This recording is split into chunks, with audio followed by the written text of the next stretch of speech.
no control. Twists and turns gonna take its toll. Okay, want to say hello to everybody. This is the very first podcast of Subject to Changes, where we talk about various topics, an open forum. Nothing is off limits, and no opinion, is off limits. This is where we want to come together and discuss everything and give our opinion, even if it differs, and maybe we can find some common ground. I am your co-host, Geno McGahee. I am here with Eric Michaelian, who's a good buddy and my co-host. And Thank you. and we are talking about Vince McMahon, who is he is a man of controversy, a man of some would say genius, and a man that has had some issues through his wrestling career. Yeah, you would say he's a mad visionary, a mad genius, and a mad man. He is a madman. He is a mad man. And entertaining man. And this is, this podcast that we're doing is a little painful. But I will say one thing, too. There's also going to be a movie review in here, and there is a verdict at the end of this podcast where we decide if there's more good than bad in a character that some hate and some defend, and we're going to give our own opinion for what it's worth, and hopefully you stick around and listen, and maybe you'll agree or maybe you won't, but either way, we hope you enjoy the show. So, Eric. And we certainly don't want to bag on anyone who either hates Vince or loves Vince. I mean, this is just like our opinion, and so if you love Vince, we're certainly not going to hate you for that. If you hate Vince, we're not going to hate you for that either. Even if you're indifferent about Vince, I'm still going to love you. Love you all night long. Now, we're looking at the first segment here. We're in the 1980s. This is where the guys wore those Daisy Dukes, where if they sat down, their nuts would hang out the side of them. I don't know if you remember that time, Eric. I was way too young for that. Oh, I was too young for that. I don't think my nuts had dropped yet. Well, I was in my, I was only maybe 8 or 9 around that area, but, you go to any public beach and you see some guy sitting on the park bench and you're like, how was that ever in style? But 1982, Vince McMahon purchased what was in the WWF from his father and really changed the game because at that point there was territories. There was basically a no-fly zone over every territory if you weren't stationed there. And Vince kind of changed the game in a way, didn't he, Eric? Yeah, he started this new thing of going into other people's territories and start taking TV slots and start running shows in other territories, which was such a taboo at the time. And he started poaching talent from those territories, which was sort of an unwritten rule among all the men who owned those territories that you didn't do that. Like the men, I guess men were could freely go from one to the other, but Vince was really the first person who went out and started grabbing the Hulk Hogans. He started, grabbing the Roddy Pipers and the Calgary boys and just started bringing them into his and consolidating all this massive amount of talent.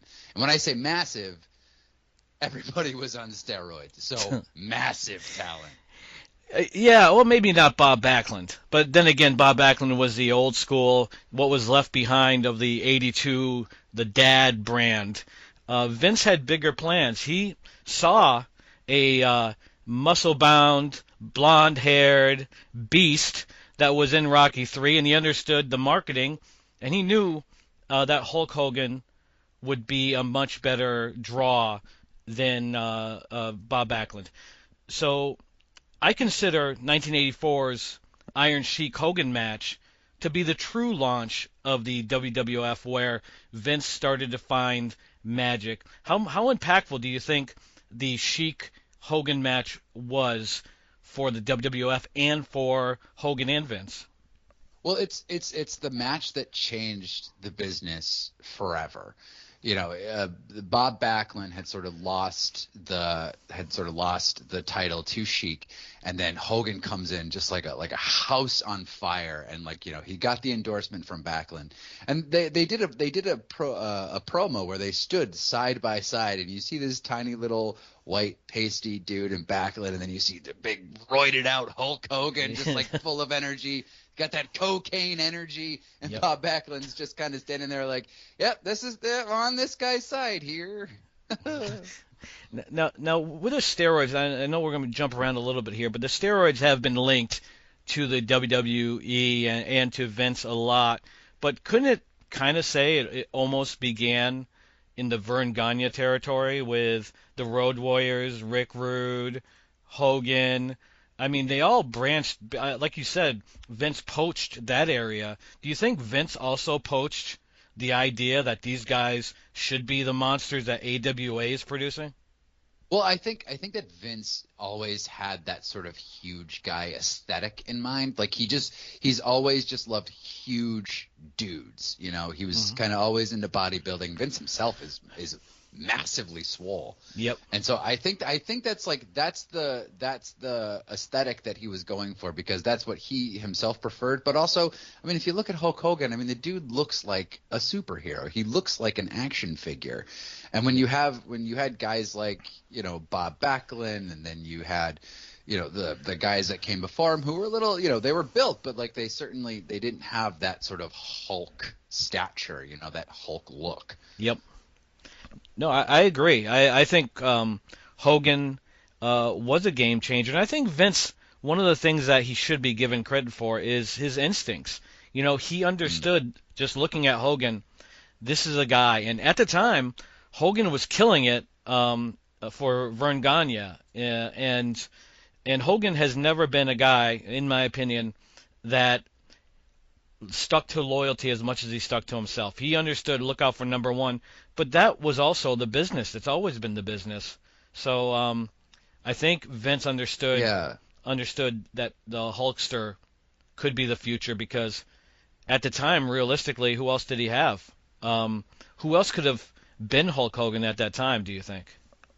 I mean, I that's the thing. I don't think there was someone that could have been Hogan. Maybe was it TA Magnum TA? Yep. He could. I think he could have done it. He had the charisma. He had the look. He had that pull. I think, but I mean, unfortunately, he got into a car wreck. But I mean, as far as like looking across the board, like Hulk Hogan was it, and I think that's what Vince saw. It was like, this guy's got the look. He's got the charisma. He's got amazing promo skills for where promos were at the time. Yes. And like Hulk Hogan can't wrestle. Like, let's just say that. But he knows how to elicit emotion during a match. Like, yes. Maybe like probably better than anyone. He knew how to get people to sympathize with him in those matches, which is what I think like a really good performer knows how to do. If they don't know how to do like moonsaults and drop toe holds and stuff, like Hogan knew how to pull the crowd in. And I actually think that's more valuable than in-ring work. I think if you can connect emotionally to the audience, and Hogan did that. Hogan was something different, and I agree. I don't think there was someone at that time. I think Verne missed the boat, and Vince saw exactly the right guy, because after the Hogan Sheik match, which was shown on cable, which was in its infancy, which also helped, timing being everything, there was also another very big thing that happened in '85, which was the Rock and Wrestling connection, where Hogan took on Piper on MTV, and they roped in Cyndi Lauper, and that led to cartoons and a talk show and cable TV. And what do you think about the Rock and Wrestling connection and what it meant leading into WrestleMania?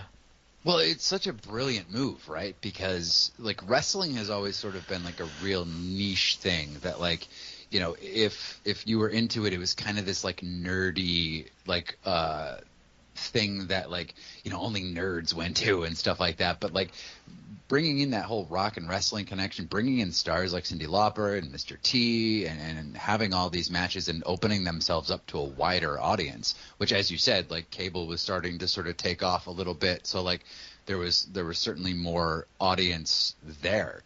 But yeah, I mean that sort of like opened wrestling up as not just sort of this little tiny niche hobby that people had. It was like, oh, this is a legit entertaining thing, which I've always said it's kind of like having weekly live theater that has stunts and it has good guys, it's got bad guys, you know, it's like this sprawling epic that's been taking place for decades and decades. And like I think that rock and wrestling connection really pulled in a whole new audience that may not have maybe known like what wrestling was, or like didn't allow themselves to enjoy sort of the fun campy nature of wrestling. But I think that rock and wrestling connection, it was tremendous in opening people's eyes to like what professional wrestling was and certainly what it could be. I agree with you, and I think like the MTV Rock and Wrestling, it was Vince. That was Vince's style. He saw the spectacle and stuff where, you know, they always say wrestling, that sort of stuff, where AWA stuck to the format. This is a sport. It's going to be presented as a sport.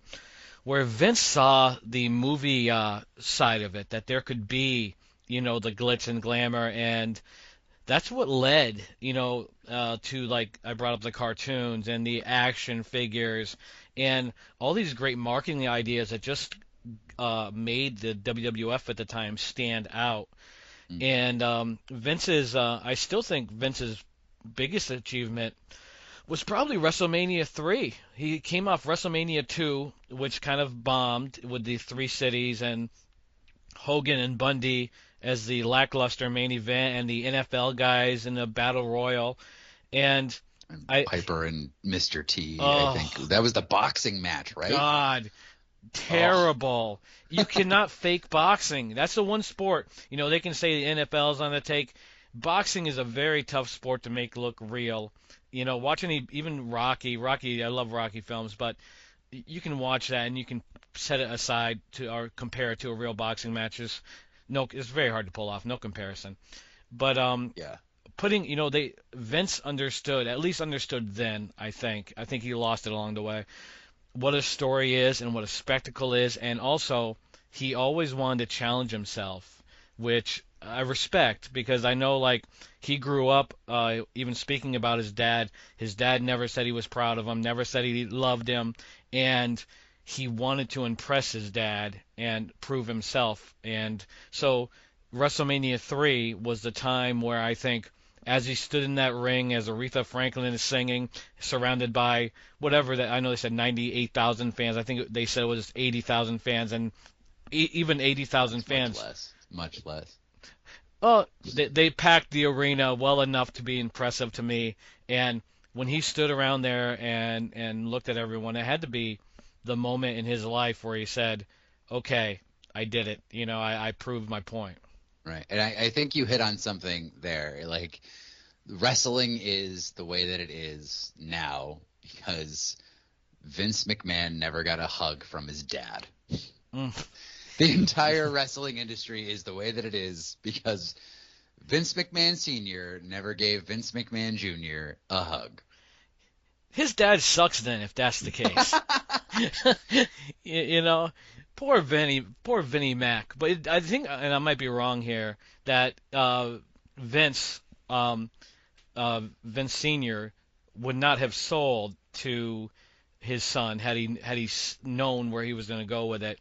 So I think that was probably another issue that Vince had going into this, that he wanted to do it his own way. He wanted to show Daddy that I deserve a hug or two, and he did. WrestleMania 3. I mean, it's been how many years? What was it, 87? And I'm still thinking about it. Yeah, and I also think that, like, maybe some of the other territory guys had these ideas that Vince had, but like they sort of adhered to these like stringent rules about the territory system, where Vince, you know, Vince is anything if not overreaching and just like, I don't care about your rules, I'm just going to do the things the way that I want to do them. And I guess, you know, when you're that rich, like who's gonna tell you no? You know? Oh yeah. Yeah, and Vince fell into that. Like this is like where I think we started to see what power can do to somebody, and I assume from his personality, it was hard not to fall into that and how to and take advantage of that, and unfortunately, in some very bad ways. Um, okay, so now we're going into part two of the show, which will cover the 1990s, which were not as initially not as great for WWE as the No. 80s were. The early 90s. We, it really fell off. What do you think happened to Vince to go from WrestleMania 3 and 4, where it was still felt like a sporting event, but it had the glitz and stuff, to fall into like Doink the Clown and Duke the Dumpster Droese and Um, The like okay, so I'm kind of like new gen is like my kind of area. yep, So like and as much as we talk about how brilliant Vince McMahon was at creating stories and like operating the WWF during its like best periods, yep, Vince was also in charge in its worst periods too. So we kind of have to remember that other side of the coin. While Vince has the potential to tell really great stories, he also has the potential to be really terrible at telling stories. yep. So Hulk Hogan, they ran that train from 1984 to I want to say 1992 was probably when Hulk Hogan's popularity really fell off. He left after Mania 6 to go film. I want to say it was like Suburban Commando. A classic. Clearly. And they gave the reins to the Ultimate Warrior, who was, had his own certain kind of charisma, but like he just like he didn't click with an audience. Like he couldn't elicit the same kind of emotion that Hogan did. So they brought Yep. Hogan back in a terrible Iraqi sympathizer storyline with Sergeant Slaughter, which is just like, I don't know. That's really distasteful. Where like people are like really dying in a war, and Hulk Hogan's like, Saddam Hussein, we're gonna go over there and kill you. It's like that's not cool. But bro. but once you say, like, if we're honestly looking at this, if Saddam Hussein got the USA Network and watched Raw and saw Hogan saying, "I'm gonna come down there, brother," and drop the leg on you, that may deter him, because that leg drop, not too many people have kicked out from it. That they call it the atomic leg drop for a reason. So would you say that Hulk Hogan's atomic leg drop was going to be a nuclear deterrent? It definitely would. And It had the Saddam. potential. Well, do you think Saddam would want to deal with a real American? I think Saddam dealt with a whole bunch of real Americans, and that's why he wasn't really a problem after the first Iraq War. And do you blame America and society for the turn that Sergeant Slaughter made? Because I think America gave up on him first. At least that's what he was saying. I don't think so. I think Sergeant Slaughter, they really didn't think that out, and that's why I think it was after SummerSlam '91 he like went on TV and was just like, "I want my country back, please." Oh, I'm so sorry. I love the segment where he has the young kids and he picks them both up in his arms and he goes, "I got my country back." As cheesy as it was, and I might be in the vast minority here. I kind of liked the Slaughter character being a heel. I thought that some things obviously could have been done better, but I think had they made him darker, I think Slaughter had good ring work. He was very like believable, kind of like a Stan Hansen, and he was a good heel. But I think you're right. They used the wrong playbook. The bring Hogan back as the American. If they had a mid-carder that they were boosting to just basically say, "I'm done with Slaughter," and if they had Slaughter beat the Warrior clean, like make Slaughter an unbeatable guy, those little things I think could have made it better. But I agree with you. The that playbook was definitely past its due date or past the Sure, expiration. and that's why even in Mania 7, like the attendance started falling off, the buy rate started falling off. Like nobody was interested in this. Like nobody wanted to see it. And then you just started seeing these storylines through 91, 92, 93 that like the storylines weren't connecting. Hulk Hogan leaves, I think, a little bit after WrestleMania 8. And then you just sort of see like all of these people just leave, probably because of the looming steroid scandal that was coming on. Oh yeah, you had the 94 or 93 trial with Vinnie Mac. 94, yeah. And like so like you all of his stars left, and they didn't, they started relying more on like smaller, like better workers like Brett, Shawn, Razor Ramon, and you give him shit, but Doink the Clown's a good wrestler, man. Like he's a good wrestler. Doink was it Matt Bourne as Doink? Yeah, Matt Bourne. Yeah. Fantastic heel. They should have ran with it. The Skinner guy being the jokester as Doink with the little guy Dink with him. That is when it really stunk, and then they pushed it even farther. Do you remember when they had Dink, Pink, all the other little people? Survivor Series. Was it 94? I want to say it was 94, which was a terrible year for wrestling. Oh, God. Although, it had like some – I'll talk about my boy in a little bit. But it like that whole period was sort of just like we don't – like Hogan was even getting booed. Oh, yeah. Like, but Vince, like he kept it with Hogan. Hogan headlined WrestleMania 8, and he didn't have the title. And it was the first time that Hogan had either not been fighting for a title or not had the title going into Mania. Yep. And so like it just like it wasn't – wrestling wasn't clicking anymore. And I think people were fed up with the Ring Boy scandal. They were fed up with the steroid scandal, and they were fed up with just seeing the same tired shtick over and over and over again. Everyone has their expiration date. Hogan ran his course as that. Say your prayers, eat your vitamins, and all that stuff. Life gets hard, no holds barred, all that stuff. So we definitely, society was changing, and there was a thing where I think Vince thought that if he loaded it with family-friendly stuff, like Doink and Dink, that parents would take their little kids. And maybe they did, but the age group he wanted, which he got very soon after, were the 18 to like 35-year-olds.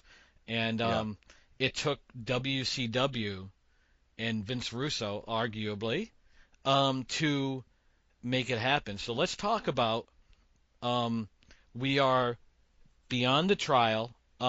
The new generation comes in, like you said, Bret Hart, Shawn Michaels. Now we're getting Diesel, the men on a mission, if you will. And so you got the younger talent that has been kind of held back to a degree, and now they're set free. Vince finally said, "F it, I'm gonna go with this." So WCW picks up what WWF has put down and lures Hogan into it. And as bad as that was, it turned out to be a big blow eventually against WWF at the time. And what do you think Vince what do you think WCW saw in Hogan, and do you think that Hogan was done there too, because he was getting booed there as well initially? Yeah, well, Hogan left like late 92. He came back for a short stint at Mania 9 and then King of the Ring 93, and then he sort of left again.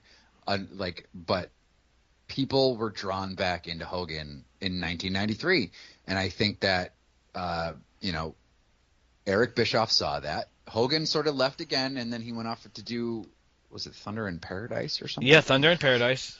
And he, and Bischoff's like, we'll give you so much money to come to us. So much money to come to us. Yep. And I mean, Hogan, being Hogan, looking out for himself, like that, he went and that's what he did. And he went to WCW and got a pretty good pop when he came in, but then same tired old shtick. People didn't want to see it anymore.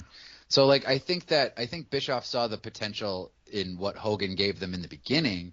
I don't think he saw the quick drop off that Hogan was going to have. Like after he really started wrestling, and then we get into the Dungeon of Doom, and we get into like the Three Faces of Fear, and just like all that crap. And it's like he was banking on Hogan and basically like the 80s roster of WWF to like bring them into the 90s. Yes. Oh God, it was a bad. Terrible time. And 95 is like the worst wrestling year of all time. Well, sometimes you have to hit rock bottom to work your way back up. And thank you. And so Hogan tried the old shtick, bringing in Hacksaw Jim Duggan, Brutus Beefcake, Honky Tonk Man, Kamala, all these guys that he enjoyed working with, that he thought there was still some sort of fire there, but people were beyond it. So it took Bischoff, and it took Bischoff having the funding and the ambition to say, what can we do differently? And he brought in the NWO, which would become the NWO, turned Hogan heel, and now we have the Monday Night Wars. And this is where Vince, I think for the first time, really showed how nervous he was, because he was still he began losing the ratings war, and it was the first time he ever took direct jabs at another company. Most of the time he'd pretend you don't exist, but now you have the billionaire Ted and all the little shots while they're still having, was it Quang and all these other shitty characters wrestle it out. Oh yeah, Savio Vega, who's a good wrestler, like Mabel, and like Man Mountain Rock, and okay, look, this is a little off topic, but there was this one wrestler, I think I saw him like a couple of times. See if you remember him. His name was Alex the Pug Porgo. No. He dressed in like college he made such a huge impression on me. Like I don't know why. He only wrestled like 3 matches in WWF, but I'm just like I still remember him to this day. Alex the Pug Porgo. Wow. Porgo, whatever. But I wonder what he's doing now, and I wonder if he's thinking of me. Well, he probably is. I mean, I'm sure he's going to listen, and he's going to write you a very heartfelt letter, I would assume. And if he doesn't, he's banned from the show. You, Alex. Alex, you're okay. Sorry. So, Vince is shitting himself now. He is, and something very big happens, and it kind of like sets off. It really is the turning point in wrestling all around, where and we'll touch on it lightly. Bret Hart, Shawn Michaels, Survivor Series, the Montreal Screwjob, that changes the game in such a way, and I think it changed in a way that Bischoff and Vince didn't see coming. Absolutely not. Absolutely not. I think that they sort of started gaining a little bit of traction with this sort of edgier content that Vince was doing, like the Austin Brian Pillman gun incident. Yep. And, Stone Cold just like going out there and like swearing, and, Austin 316, and just like having like just much more intensity than like the rest of the guys were. And Shawn Michaels just, being a sophomoric prick. But that's what drew me in. Like, like I was like 13 when that was happening, and I was totally into it, watching a bunch of dudes be really immature. And so all building up to that, oh God, that one incident, huh? What was it called again? This 97 Survivor Series. Oh yeah. Yeah. I'm blanking. Yeah. The Montreal something or other. That was the nail job. I don't know. It's some sort of job that, any kind of job is usually a good job. So you got, and I believe Vince Russo to a degree. I think Vince Russo is kind of underrated. I think it came down to Vince McMahon was desperate, and he was listening to people. And Russo is a guy who has endless ideas, and many of them are good, and many of them are not so good. But the idea to kind of mix in this edgy content, and and that's where society was going. We were looking for, I was going to say raw stuff, but that's true.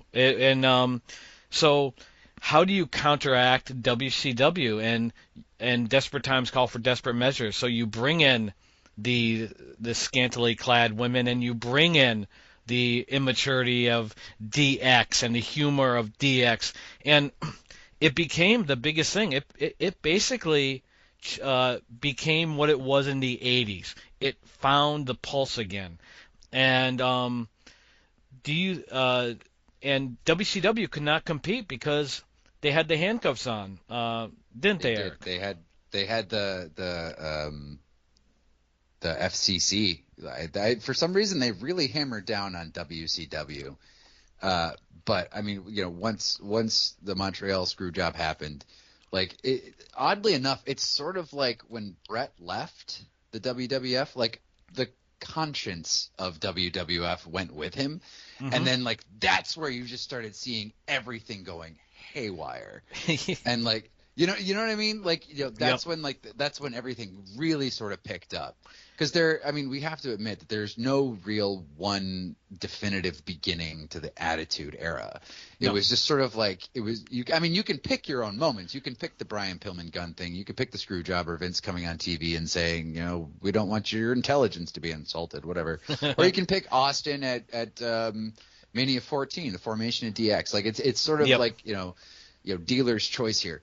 So you can decide when it started, but you really just sort of once you were in it, you felt it. You saw women flashing in the audience. You saw more storylines that like you said involved people stripping down. Yes. Was it bra and panty matches and stuff and it's just Yep. much more edgy TV. But I think like what you said, that's where society kind of was. You're a Gen Xer, right? Yes, I am. Yeah, you guys, I think in the late 90s, you just sort of got fed up and wanted something different. That's the Jerry Springers, Yep. the more risque Baywatch. Tom I mean, Green, Jackass. Yeah. Oh yeah. And then what came on after wrestling on Sundays? It was silk stockings or something like that, which Yeah. was just a as much porn on cable television as you could get away with, Yeah, it's you can barely pleasure yourself to it.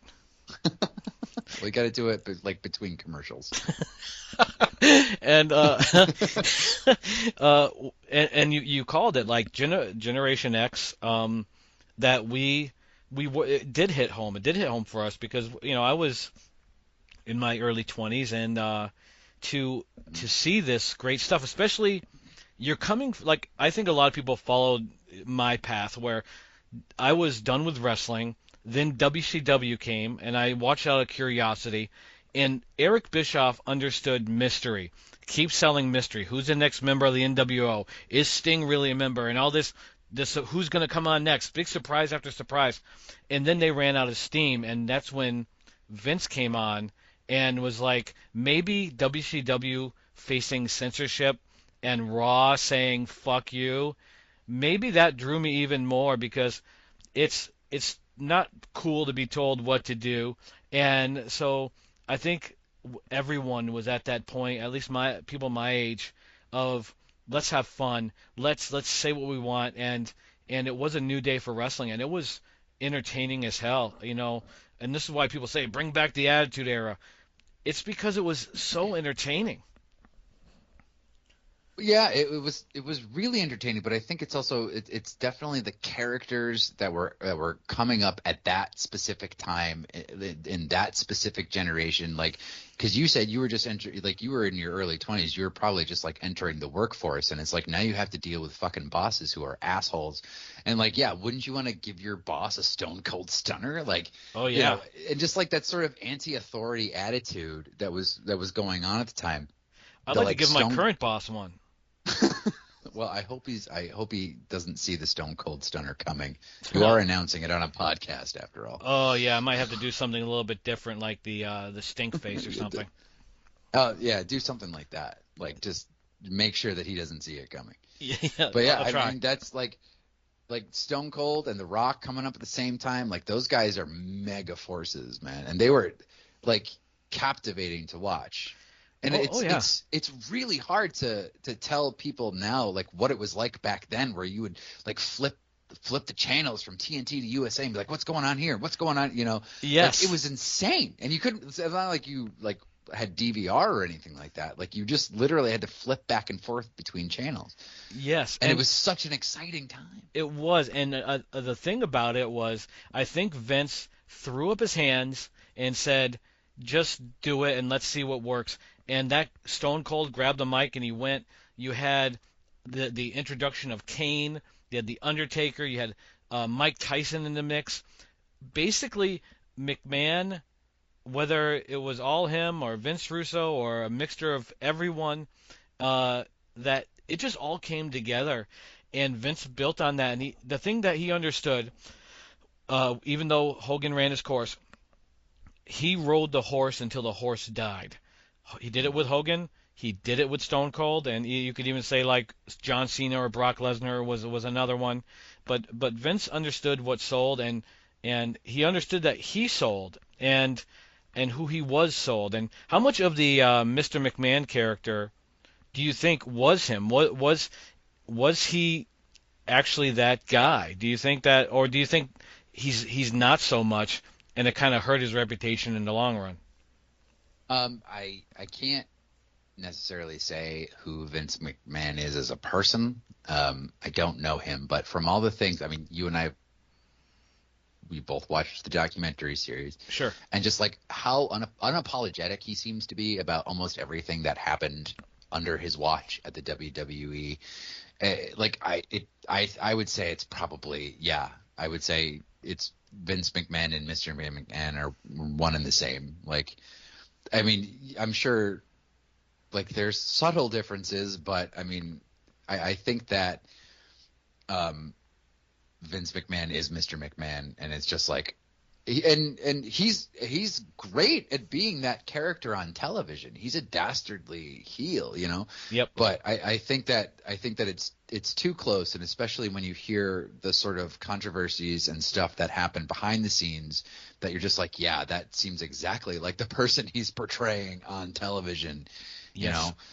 And I mean, what about you? Like, how much do you think that they're two sides of the same coin or the same person?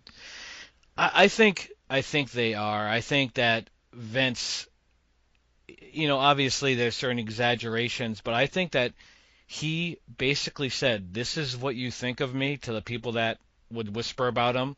This is who I'm going to be, and I'm going to embrace it. So I think it's probably 80% him, and you do see like the things about Vince that I sincerely like, his humor, like when he fired Mankind and played the Dude Love music and danced in front of him for 5 minutes.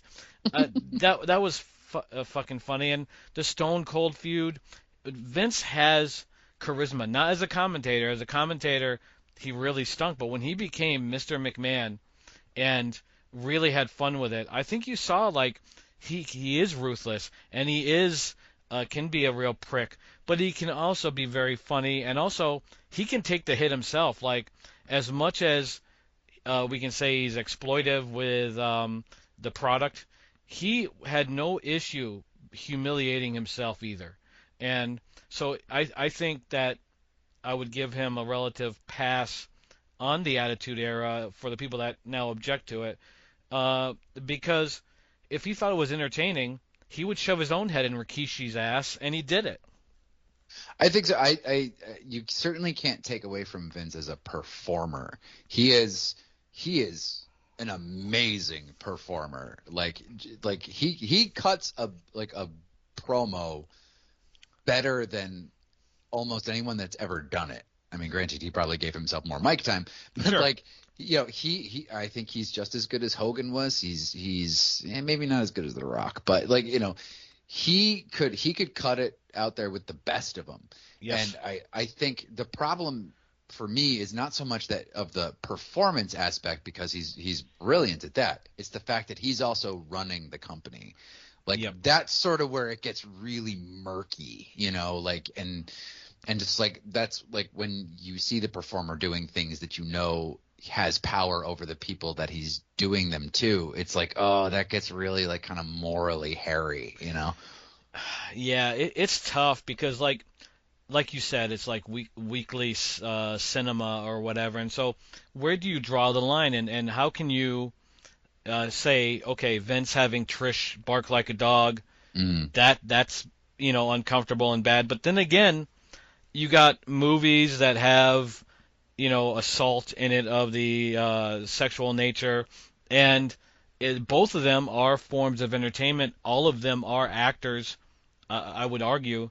So, what do you think, in your opinion, would separate the bra and panties match, the barking like a dog, the shoving Jim Ross's head into Rikishi's ass, against, you know, the I don't know, the accused with the pinball machine scene? Like, isn't it all like just acting, even though it is offensive?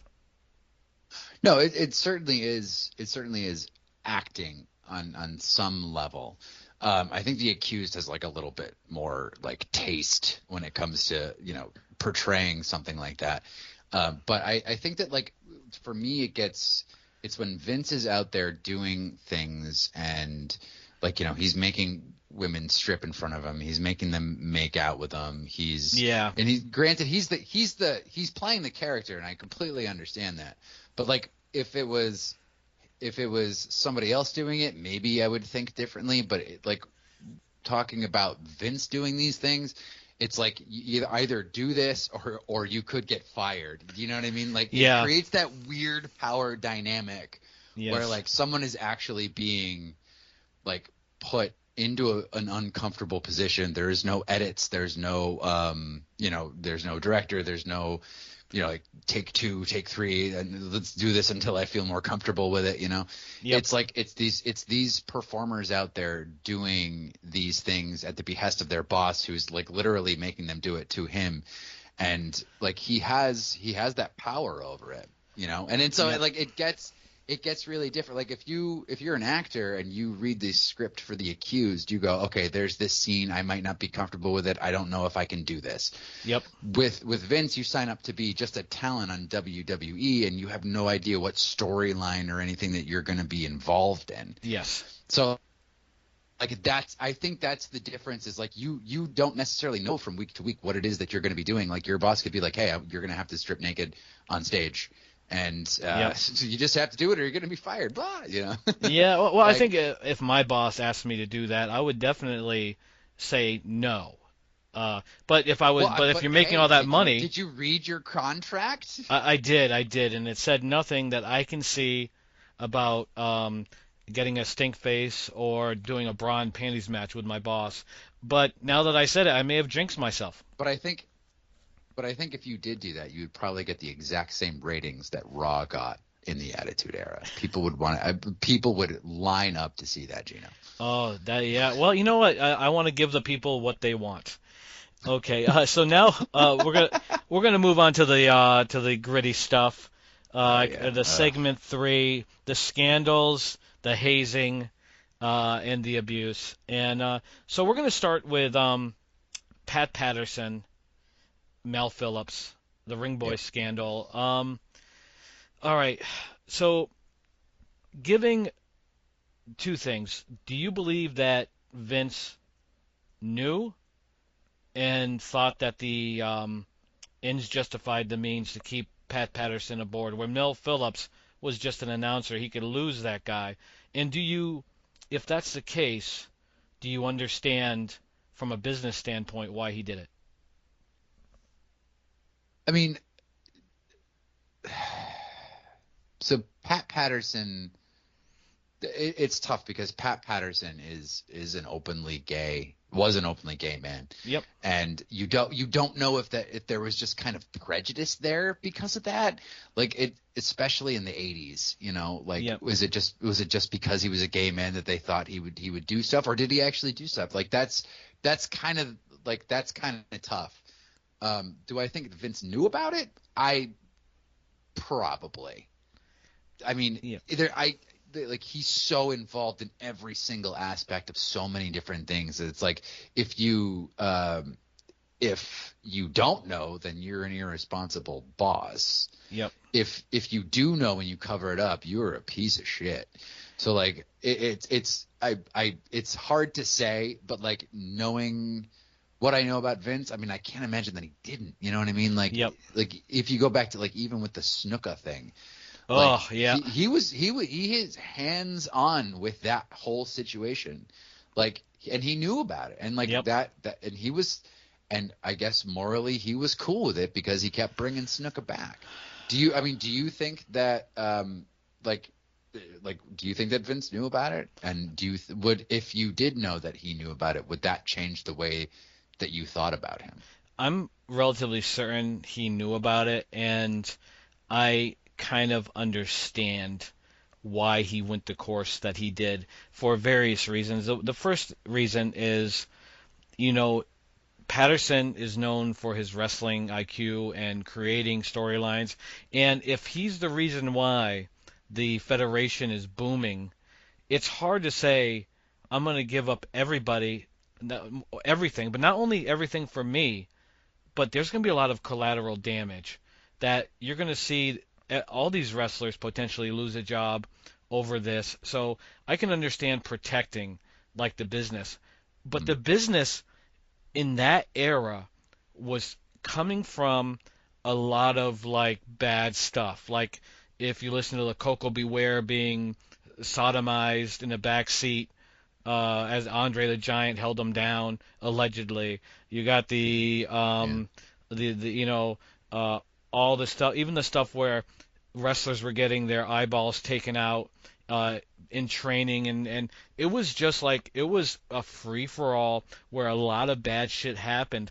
So you wonder, Vince growing up in the business, how much of that was just normal and accepted, and it may not be easy to turn that off, to say none of it is acceptable, because you know, things change and perceptions change, and when you're trying to run a business, it's like I can understand him saying, "Hey, Pat, you know, cut the shit. I'm going to keep you aboard, but cut the shit," which may have happened or may not have happened. With Mel Phillips being a ring announcer and arguably doing a lot worse stuff, I can see him saying, Mel is not valuable. He's an anchor around my neck. He has to go.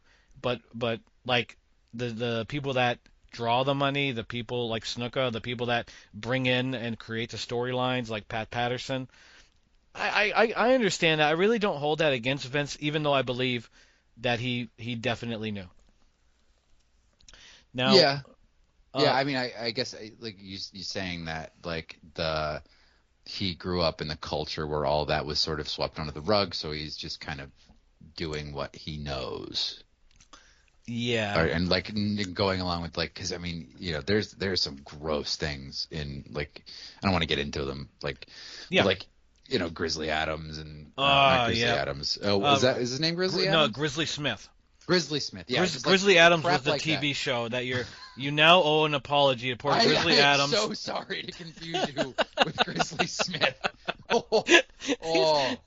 Grizzly. Not going to get into that, but if you're curious, just oh god, Google that stuff. Oh god. And that, yeah, you're right, and that was more of that era of wrestling. Well, even Fabulous Moolah, you want to throw her in the mix? It was just abuse and exploitation to the worst degree. Exploitation, yep. And so Vince basically and took it from that, and so and a lot of it, and I never heard a bad word about his dad outside of he wasn't huggable, but who knows what happened? he ruined wrestling forever because he refused to hug Vince. Poor Vinnie Mac, but Vince Vinnie Mac. Vince ended up, you know, weathering that storm, and I think like you brought up Pat Patterson being openly gay and that not being as accepted, and there was a lot of ribbing that went on, and unfortunately it went on a long time with a lot of wrestlers, which will bring me to like someone shitting in Sonny's food and shitting in Jarrett's hat, and you know, even like the worst thing that I've seen or heard of was allegedly the Steiner brothers hog-tying and sodomizing mid-carders, which Oh yeah, this pencil. sort of shit, uh, is unfortunately part of that old 80s stuff, like bleeding over, like you ever watch those 80s movies like Revenge of the Nerds and all the hazing that Yeah. they would do, that was brought to the backstage. So the fact that uh, we're hopefully away from that now, but um, I Well, guess it's actually interesting that you say that because I think there's a story where I read that Eric Bischoff, when he gave an interview, he said he walked into the room and he saw the Steiners doing this, and he said that like, oh, I guess that's just what happens here or something like that, and it's like, so maybe it isn't just Vince, it's sort of indicative of the culture of wrestling, which doesn't, I mean, that doesn't make it any better, like you should know better, but like it's just sort of like this thing that was happening, and maybe like powerless to stop it kind of thing, like it's just going to go on. yep. But I mean, yeah, I mean, I guess so it's not to say that it's just Vince and it was happening just in the WWE is kind of a misnomer, because it was happening everywhere. It was, and also like, and not excusing any behavior, of course, but you get guys like the pro wrestlers who are these guys that are built like fucking Greek gods, and they go from town to town, and they have partners lined up, ready and waiting. No one says no to them. So they get to the point where they think they're untouchable. And this goes for celebrities too, and they are celebrities. But I saw it when I went to the Springfield Civic Center in the 90s during the Attitude Era, and there were so many women backstage for the wrestlers that were just Yeah. eager to get with them. So if they're seeing that, then almost anything goes in their mind, and that brings me to the plane ride from hell, where um, a lot of wrestlers did a lot of bad things, and it's it sucks because you get a guy like Ric Flair. Ric Flair, who is a great example of someone who is completely like full of himself, and I used to love Flair, and but when you see his documented alleged behavior, um, I think it is a residual thing from all these women, all these towns, all the wealth that he once had. He just like thought he could do anything he wanted to, and that's the unfortunate thing that I think a lot of these wrestlers, like the Steiners, probably thought that they, no matter what they do, their name is so big, they can get away with it. Yeah, because I think you have to mention sort of in wrestling locker rooms there's a huge hierarchy mentality, and like you got certain people, if you've been there for a certain amount of time, like you can sort of get away with, well, get away with murder. Yep. Like you can bully and you can haze and you can sort of do whatever you want to like younger, more inexperienced talent, and a lot of them did, like JBL Yep. is known for his hazing and known for like coming up on dudes in the shower and like Yep. touching them, and I'm like, how that dude lasted for so long, especially like in modern time. Yep. Like how he didn't get kicked the fuck off of like WWE is beyond me. But like it's Chris Benoit was another one, and like just like the way that they would haze these younger guys, and like I mean, I don't know that they did anything to them, like Chris Benoit did anything like sexually to these guys, but like like kicking people out of the locker room, Yep. and just like tying like throwing people's clothes everywhere, which seems kind of innocuous compared to the other stuff, but Yep. like, so I mean, there's always been sort of a bully mentality that sort of had a blind eye turned toward it, like from Vince McMahon, because he kind of let the boys sort of govern themselves.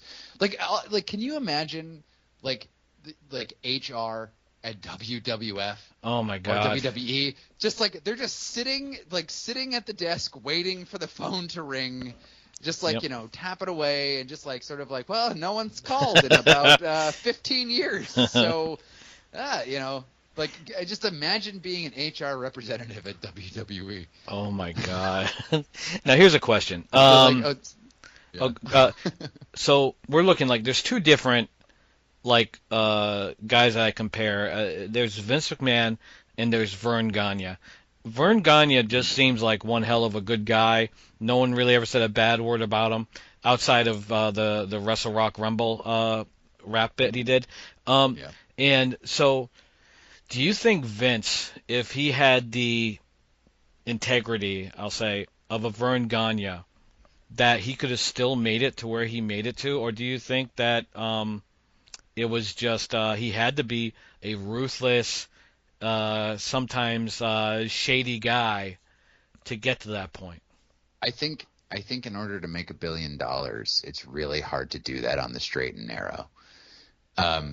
I would also say that like Vince, in especially in the '80s, like the '80s was sort of this like, not to get too like, into the fiscal weeds here, but '80s was sort of all about like just like unbridled capitalism. Like if you can take it, take it, Yep. And I think that was sort of the mentality that Vince brought to it. Like there's time honored traditions and there's like just the rules you don't do. And it's like he was the first person to be like, I'm going to break this rule. I don't care what you think. I don't have sort of any ethical conundrum to face with like taking talent from other territories.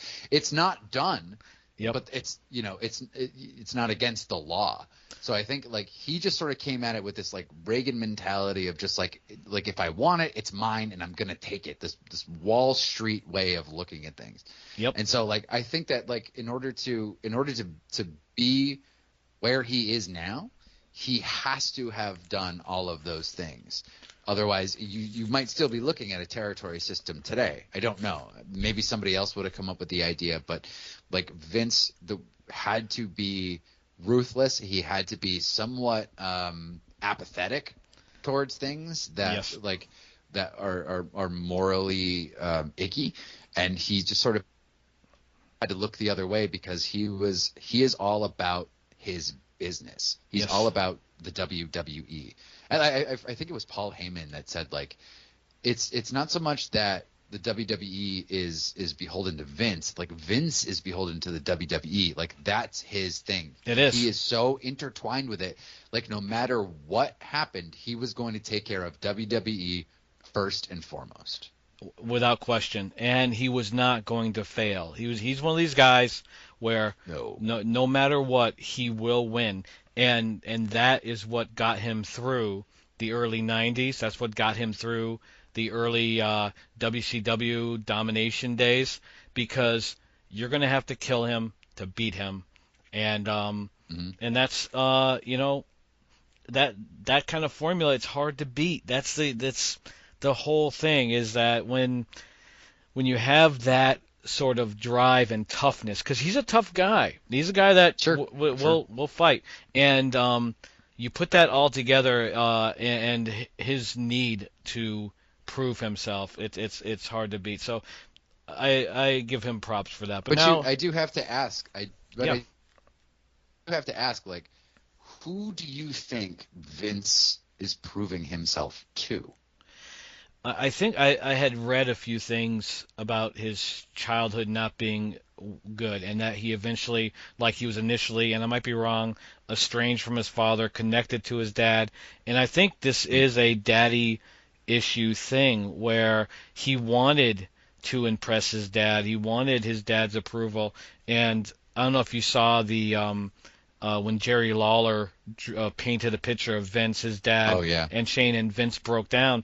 And so there is something there that Vince holds close, and I think, like, in his mind, there is no level he can reach that will probably get what he wants out of it.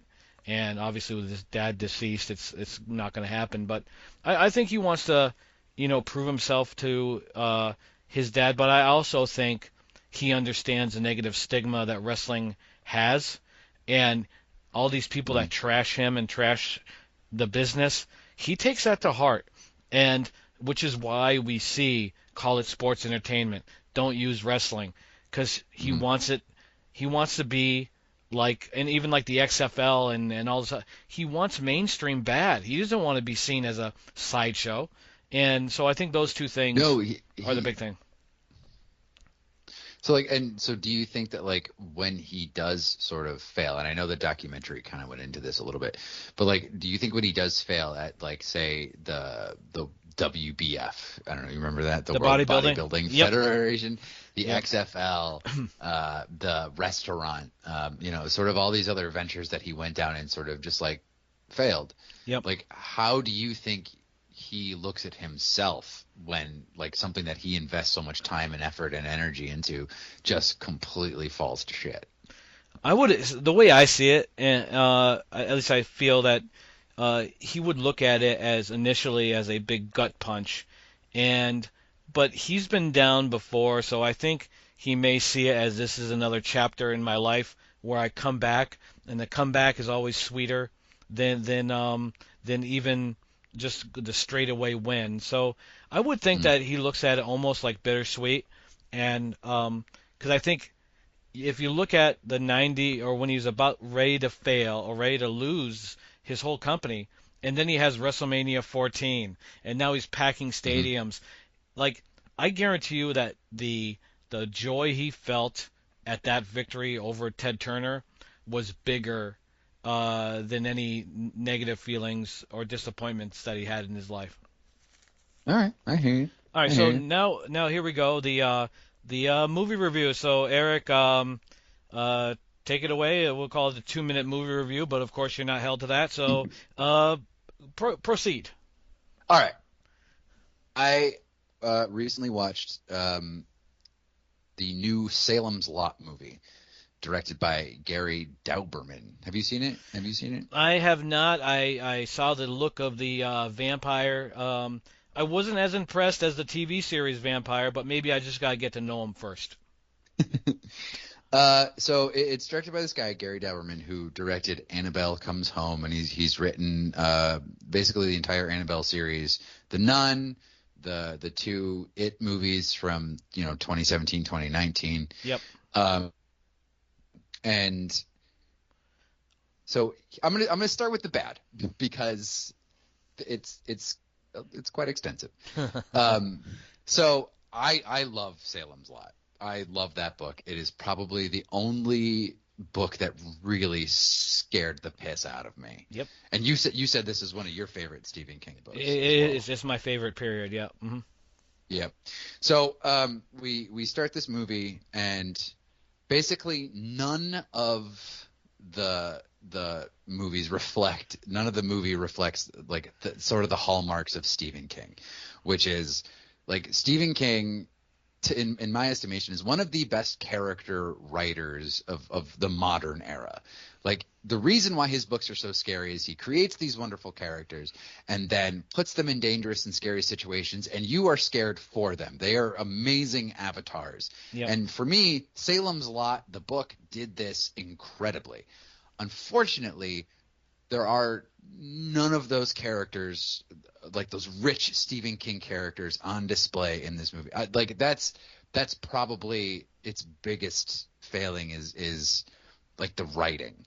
Like, the writing kind of doesn't make any sense. People sort of like wander in and out of scenes. Like, they just sort of say things, and you just sort of wonder why anyone's really doing the things that they're doing. Like, nobody's really given like proper motivation. And it sort of goes for the sort of Conjuring kind of the Insidious kind of vibe, just like it's kind of like a little more poppy, which like in a Stephen King story, you can sort of dwell in the town a little bit. You can sort of live with these characters for a little bit because they're really enticing. Yep. Which it didn't do that, and it was the wrong kind of approach to this particular Stephen King story. It's a little bit under 2 hours, and it just doesn't put you in that place with those characters. It's Yep. The acting, I'm not going to single any one person out because I don't like doing that to actors. The acting went from either completely wooden to way over the top cartoony, and a lot of actors were really trying to do a Maine accent. Oh. But it came out as at certain times, and from the same character, it came out Cockney. It came out as from Louisiana. It came out Georgian. Yep. It came out Boston. It just like basically everywhere but Maine. Yep.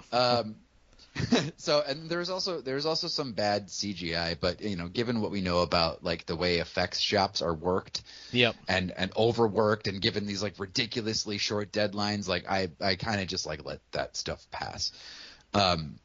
So I'm hoping Gary Dalberman. This is only his second movie. I'm hoping he builds up a little bit and just sort of like gets like learns how to like do work with actors a little bit better. Sort of better writing too. However, this movie is so amazing to look at. It is well shot. It has some amazing like color palettes, even if they are sort of computer generated, like in terms of the setting sun. There's some really great silhouette shots. The camera work is really good.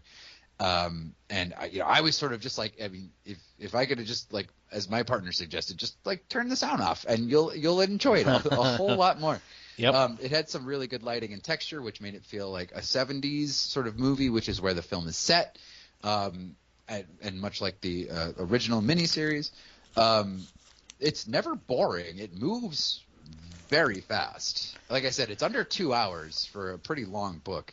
Yeah. It had some cool, fun, and like gimmicky transitions. Like there's one part where a guy's opening a Bible, and that jump cuts to a man opening a peanut butter and jelly sandwich, which doesn't make any sense. Like, because I imagine he packed his own lunch. I would think so. Just got to make sure all the peanut butter's there. Some of the vampire violence is really cool.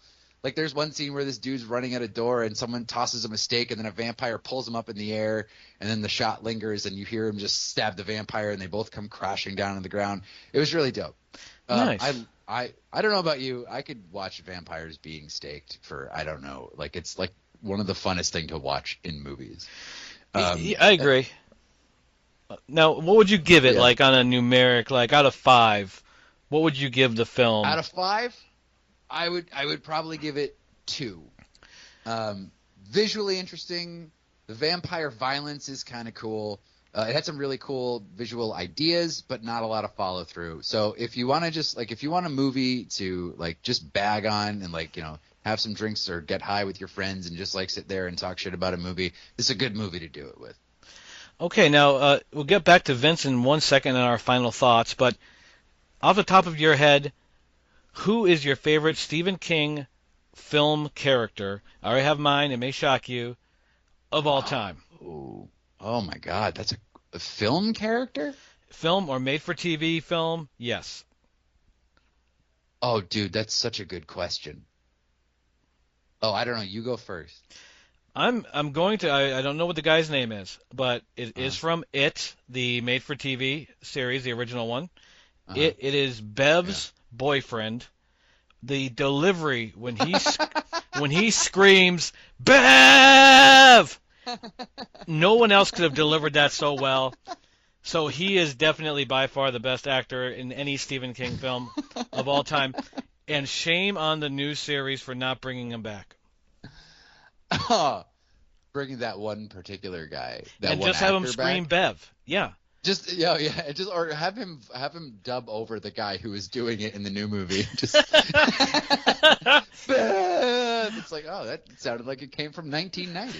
Well, couldn't you picture even as a different character? They put him in a drive-through. Beverly drives through, forgets to pay for her milkshake, and he's like, "You didn't pay for your milkshake, Bev." See, it works. Oh, that was good.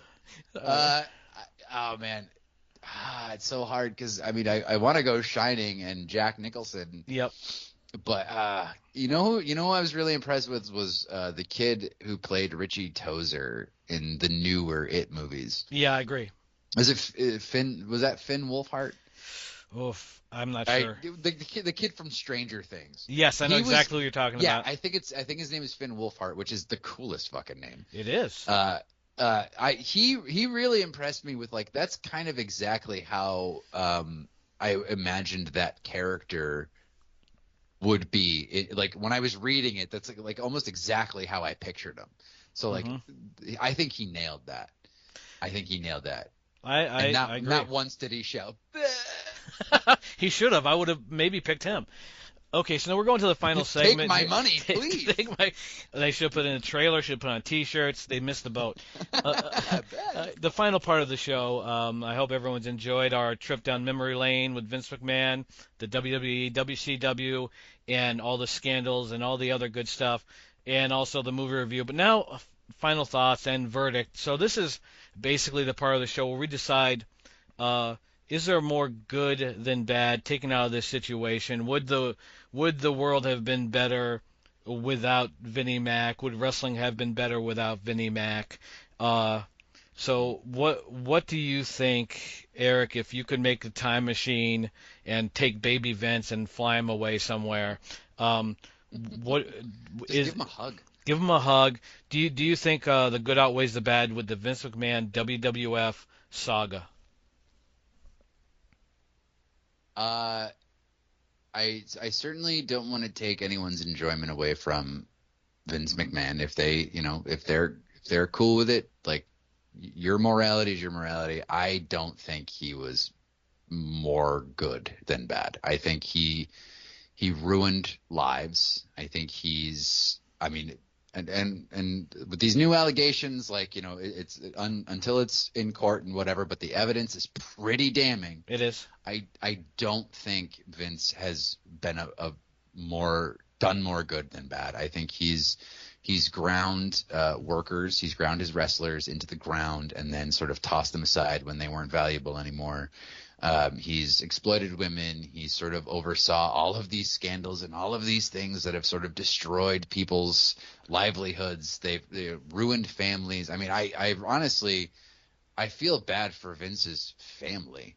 Yeah. Like, just like them getting, like, knowing what their dad, their grandfather, their husband is just like all the things that they've had to, like, sort of go through because of this. I like imagine like having to explain to your children what your grandfather, like, what this whole thing is about. Yeah. Yeah. I think he's done real damage in the world, and we didn't even get into half of the things that he's been accused of. So I would say that if Vince McMahon never existed, I think things would have been better for a lot more people. But you can't go back in time. You just sort of have to deal with it. But that's sort of my verdict. What do you think, Geno? This is a tough one for me, because, like you said, he's ruined a lot of lives. He's also created a business that made a lot of millionaires. Like, where would The Rock have been without Vince as the foundation of his life or his career in entertainment? It's tough because you look at the allegations, like you said, they're very serious. Anyone that gets abused deserves justice, and anyone that can do the things that he allegedly did is a scumbag. And it's very easy to say, I believe he did it because of the stuff we saw in WWE coming up. Was that who he was? Was the barking dog? Was the, treating women poorly? Was that what he did behind the doors, but worse behind the doors? I think I'm almost at the 50-50 point just because, and I'm going to make a decision. I'm not going to be wishy-washy. But I think, like, the joy that his product brought people, the careers it gave people, the help with the entertaining the military and all these other things that they did. But I think deep down Vince is a Vince guy. Anything that makes him feel good, he'll do, and that makes him unfortunately a bad person. And so I think anyone's like abuse comes first. So I'm with you. I barely 51-49. But I would say my verdict is there's more bad than good with Vince. He's a great businessman. He I applaud his ambition and drive and overall heart to stay in stuff. But I also think that he's got some very bad problems that lead to some very bad behavior, and he's never addressed them. So Yeah, fair enough. that was the show. That it flew by. I hope it flew by for you who's listening. Um, Uh, oh, go ahead, Eric. oh, I just wanted to do a final little PSA here. Yeah, go for it. Hug your damn kids. Yes, nightly. You gotta love your kids. You gotta love, and don't be afraid. Those guys that stand on the street that say free hugs, don't be afraid to give them a hug. You may get more than you bargained for, but give them a hug. So we also want to give a quick plug out. If you're still listening to us, to a film that's on the market called Scary Tales Dark Walker. It's on Tubi. It's getting some good reviews. So you like creature features, you like aliens, you like Bigfoot. Scary Tales Dark Walker.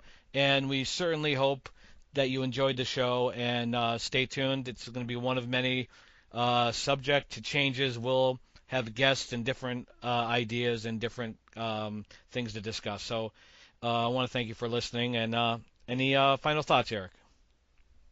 Yeah, no, just thank everybody for listening and hopefully watching the scariest of tales, Dark Walker.